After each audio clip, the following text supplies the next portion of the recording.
Hey everyone, this is Mr. Herbst here at Carterville Junior High, and this tutorial is how to log into your language arts textbook. The easiest way to get there will be to simply enter in the website called Pearson Realize. Again, that's Pearson, Pearson, space, and Realize, Realize. By doing that, in the Google search bar, it'll pull up Pearson Realize's login.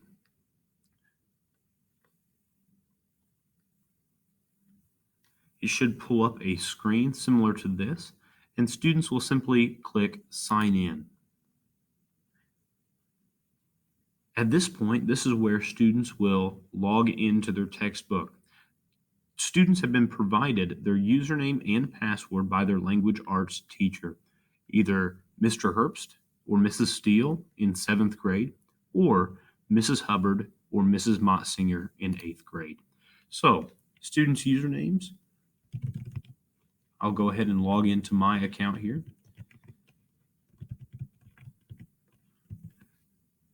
And when students get into their account, they should see a little something like this, where it pops up. It has 3 bubbles here in the middle, and they should have their language arts textbook right here. So if for whatever reason they forget their textbook here at school and need an online version of that, they can simply access that here under the Browse section and then MyPerspectives ELA National Grade 7. Click into that, and their student edition should be there, and they'll probably have open in a new window like this.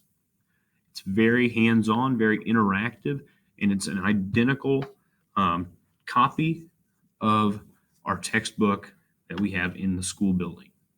So that's, again, how to log into Pearson Realize and the Student ELA textbook.